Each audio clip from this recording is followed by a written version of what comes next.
Hi guys, welcome to MS blogger. मैं हूं आपका महेंद्र सिंह। दोस्तों, मैं इस समय आपको महाराष्ट्र टूर सीरीज का दूसरे एपिसोड में आपको हम ले चलेंगे नासिक से भीमाशंकर महादेव के दर्शन के लिए।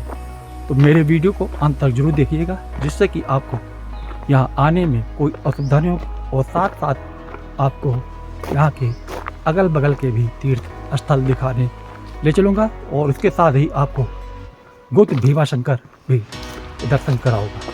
मेरे इस चैनल को सब्सक्राइब कर लीजिएगा और ये वीडियो आपको अच्छा लगे तो लाइक भी कर दिया। चलिए मेरे साथ भीमाशंकर।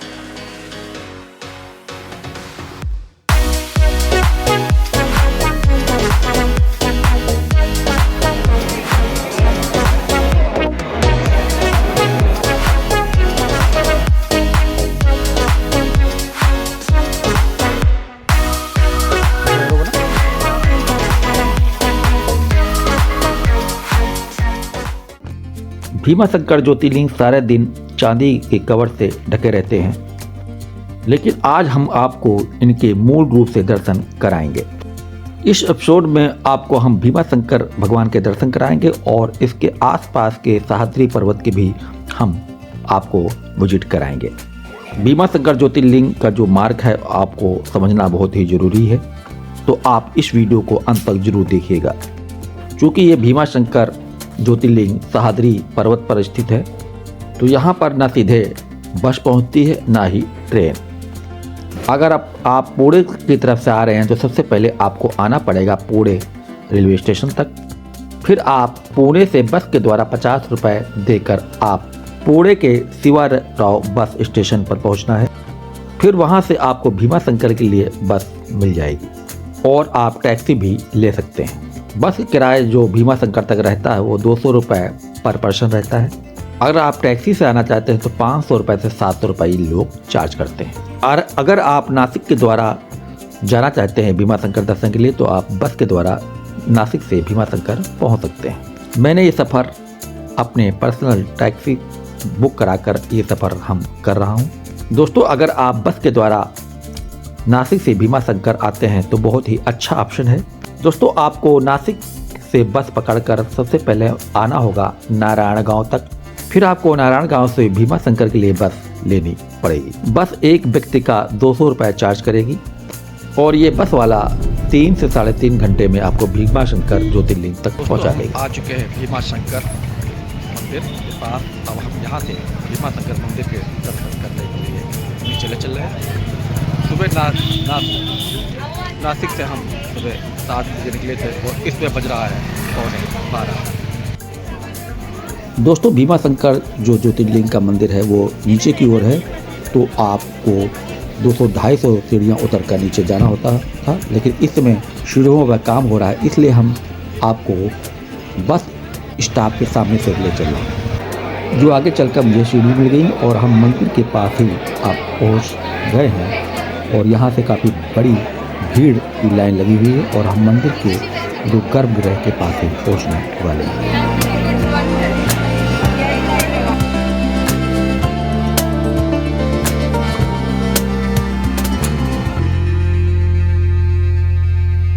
चलिए मंदिर के अंदर प्रवेश करते हैं और भगवान भीमाशंकर के दर्शन करते हैं, उसके बाद आपको मिलते हैं।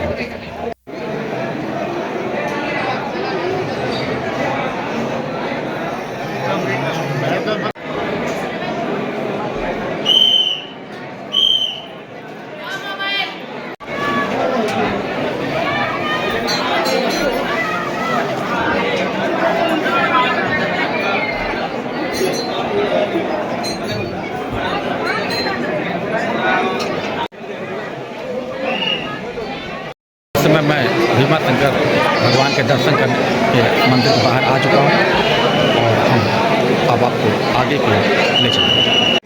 दोस्तों, मैंने नासिक से 7 बजे जर्नी शुरू की थी और भीमाशंकर मंदिर हम पहुँचे 11:15 बजे करीब और 220 किलोमीटर हम दूरी तय करके भीमाशंकर मंदिर पहुँच चुके हैं। ये सामने आपको बहुत सी जड़ी बूटियों की ये फेरी वाले दुकान लगाए हुए हैं और इसी के बगल में आपको हम श्री राम मंदिर के दर्शन के लिए अंदर ले चलता हूँ।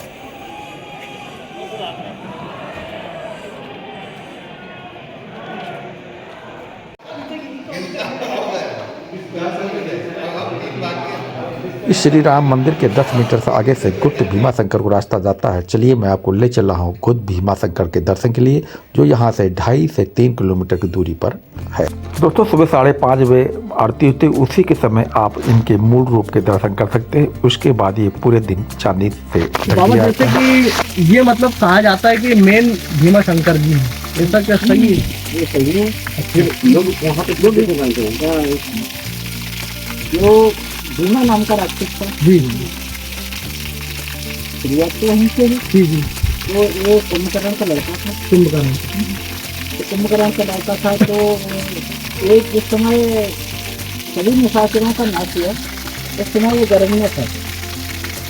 तो उसके बाद इसका जन्म होता है, तो इसकी माँ सारा वृत्तांत इसको सुनाती है कि आपके वंश, तो वो बच्चे पूछते ही हैं कि हमारे पिता का नाम क्या है, हमारे चाचा ताऊ कौन थे, क्या है। तो उन्होंने पूरा इतिहास एक खोला उसके सामने, यानी भूत ने बताया तो कि आपके जो है वो स्त्री थे और उनका वध नारायण अवतार में श्री राम जी आए, तो उन्होंने वध किया। तो उन्होंने कहा राम जी आए, तो राम अवतार आखिर था कौन? तो उन्होंने कहा श्री हरि विष्णु का अवतार थे, राम जी श्री हरि विष्णु के अवतार थे। तो उसने कहा श्री हरि विष्णु से यदि हमें चुनौती देना है तो किसी बड़े देव को ही पकड़ने पड़ेगा। तो उसने तप किया, है हिमालय पर्वत में बैठ के, और तप करने से उसने जो शक्ति, हाँ, तो महादेव ने उसको वरदान दिया। तो वरदान में उसने मांगा कि मुझे अमरता का वरदान दे दीजिए। तो महादेव ने कहा कि भाई एक मृत्यु लोक है, जहाँ जिसका जन्म होता है उसकी मृत्यु निश्चित होती है।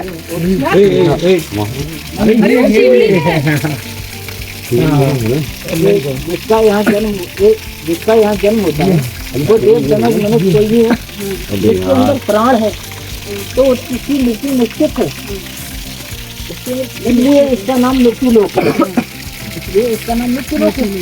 तो उसने कहा आप अमरता का वरदान नहीं दे सकते, तो मत दीजिए, आप इतना तो दे ही सकते कि मैं ना तो नर से मरूं ना नारी से, मेरा वध ना नर और नारी कोई भी ना कर सके। हाँ बोले ऐसा हो सकता है, नर और नारी से तेरी मृत्यु नहीं होगी। तो उसने अपने आप को अमर समझ लिया। भाई मृत्यु का कारण क्या, या तो नर या नारी। जब नर और नारी दोनों ही हमारे नहीं आते, तो उसने कई बार देवताओं से युद्ध किया, देवताओं को पराजित भी किया। पराजित करने के बाद जब उसकी चरम सीमा खत्म हुई तो उसका वध करने में, अब ऐसी सिचुएशन में क्या होता है कि हमारे जो श्री हरि विष्णु हैं वो नारायण है, नर है, तो वो वध कर नहीं सकती। आदि शक्ति हमारी भवानी है, वो नारायण है, वो नारी है, वो भी वध नहीं कर सकती। तो अब जब इस प्रकार की एक परिस्थिति उत्पन्न हुई ब्रह्मांड में, जब ब्रह्मांड में ऐसी कोई परिस्थिति उत्पन्न हुई, तो फिर इस परिस्थिति को देखते हुए हमारे भोले बाबा ने इसका समाधान किया। उन्होंने ये जो आप देख रहे हैं, ये जो हमारे ये जलधारी के रूप में ये जो है, ये यहाँ से तो ये जो हमारा शिवलिंग होता स्थापित, ये वो जलधारी है नीचे वाली। तो इस पे बैठ के यहाँ महादेव ने, शंकर भगवान ने यहाँ तप किया और आदि शक्ति ग्रहण की। आदि शक्ति बोले तो माँ अर्धनारेश्वर अवतार लिया, अर्धनारेश्वर अवतार लिया और उस राक्षस का वध किया। तो वो जो आदि शक्ति ग्रहण करने से पहले उन्होंने साक्षी विनायक को स्थापित किया। विनायक को, क्योंकि हमारा कोई भी छोटा या बड़ा कुछ भी हो, पहले हमें गणेश वंदना करनी पड़ती है, तो विनायक जी का को स्थापित किया। तो विनायक जी अपने माता पिता की सारी लीला देख रहे थे, आनंद भी ले रहे थे। उन्हीं के सामने उसका वध हुआ, वो भी विनायक जी हमारे देख रहे थे। तो इसलिए जो ऊपर मंदिर है वो साक्षी विनायक है, वो इस चीज़ से साक्षी देते हैं कि हाँ हमारे सामने ये सब कुछ हुआ जो घटित हुए। जब वो उसका वध हुआ, वध होने के बाद वो गड़गड़ाने लगा भीमा राक्षस, बोला हमारी आपसे तो कोई शत्रुता नहीं रही, हम तो आपके भक्त रहे, पहले से ही भक्त रहे और आज भी भक्त है। तो और ये तो हमारे सौभाग्य की बात है कि हमारी मृत्यु अपने जो है नहीं, हमारी मृत्यु हमारे ही आराध्य के द्वारा हो रही है। भाई हम आपके आराध्य हैं, आपके भक्त हैं, और हमारी मृत्यु आराध्य के द्वारा ही हो रही है, ये तो हमारे बड़े सौभाग्य की बात है।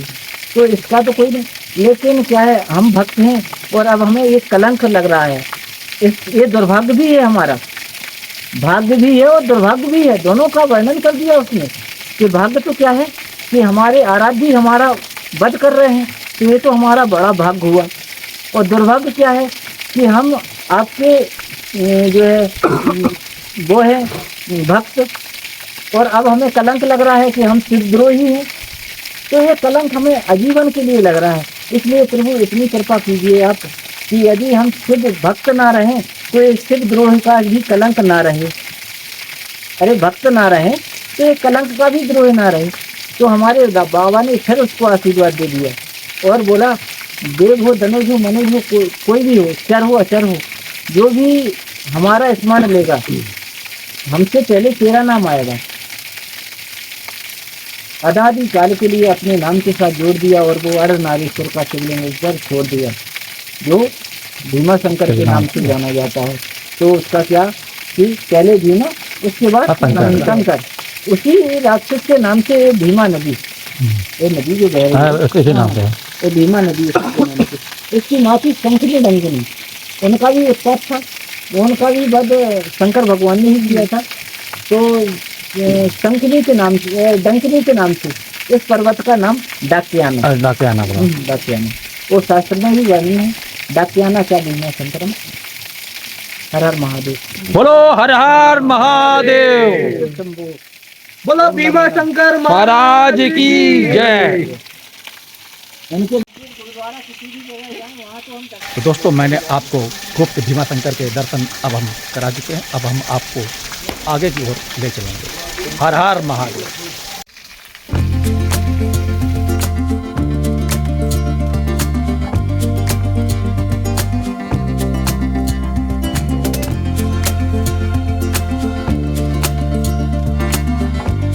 इस समय हम गुप्त भीमा शंकर के दर्शन करने के बाद हम अपने मुख भीमा शंकर मंदिर की ओर जा रहा हूँ। वहाँ से हम टैक्सी पकड़ेंगे और अपनी टैक्सी से हम कहाँ जाएंगे वो हम आपको अगले एपिसोड में बताएंगे। तो आपको मैं बता दूँ, अभी तक मैंने 9 ज्योतिर्लिंग के दर्शन कर चुका हूँ। इससे पूर्व आपने मेरे गुजरात टूर सीरीज देखा होगा, जिसमें मैं आपको सोमनाथ भगवान के दर्शन कराए हैं और आपको नागेश्वर महादेव के भी दर्शन कराए हैं, साथ साथ आपको द्वारका और भेट द्वारका भी दर्शन कराए हैं। अगर आपने अभी तक मेरा वो गुजरात टूर सीरीज नहीं देखा हो तो उसे अवश्य देखिएगा। इस समय हम आपको दिखा रहा हूँ महाराष्ट्र टूर सीरीज, जिसमें हम महाराष्ट्र में स्थित 3 ज्योतिर्लिंग को कवर करने वाले हैं। तो मेरे इस टूर सीरीज के सभी एपिसोड देखना मत भूलिएगा। दोस्तों, गुप्त भीमा शंकर जब भी आइएगा तो आप यहाँ एरो का जरूर ध्यान रखिएगा, नहीं तो आप इस जंगल में भटक जाएंगे। और आप मेरे अगल बगल देख रहे होंगे, ऐसे देखिए पत्थर भी लगे हुए हैं, तो इन्हीं पत्थरों के अगल बगल से रास्ता बनाई गई है। तो आप इन पत्थरों को भी देखते हुए आप गुप्त भीमा शंकर के लिए जा सकते हैं। चलिए दोस्तों, अब हम आपको यहाँ ठहरने की बात कर लें तो यहाँ ठहरने की व्यवस्था बहुत ही कम है। इक्का दुक्का जो आपको स्टे करने के रूम मिलेंगे वो आपको बस स्टैंड के आसपास मिलेंगे और आपको एक नाइट के 1000 रुपये चार्ज करेंगे। बहुत से जो यात्री होते हैं वो सुबह आते हैं नासिक से या पुणे से और शाम को दर्शन करके यहाँ से वापस चले जाते हैं। और यहाँ की जो आखिरी बस है वो शाम को 6 बजे आखिरी बस यहाँ से प्रस्थान करती है पुणे या नासिक के लिए। जब आप मंदिर के दर्शन करके ऊपर सीढ़ी को और जाएंगे तो आपको यहाँ खाने पीने की आपको रेस्टोरेंट मिल जाएंगे, तो आप यहाँ नाश्ता कर सकते हैं। और आप यहाँ प्रसाद में यहाँ का ये मेवा प्रसिद्ध है, तो आप यहाँ से प्रसाद अपने घर ले जाने के लिए ले जा सकते हैं। तो ये सीढ़ियाँ कुछ हैं जो आगे की ओर जाती हैं। उसके आगे कंस्ट्रक्शन का इस समय काम चल रहा है। तो दोस्तों, अगले एपिसोड में मैं आपको लेकर चलूँगा शनिदेव के दर्शन के लिए शनि सिंगापुर। तो ये एपिसोड मैं यही समाप्त करता हूँ। मिलते हूँ अपने अगले एपिसोड में। वो एपिसोड आप जरूर देखिएगा। हर हर महादेव।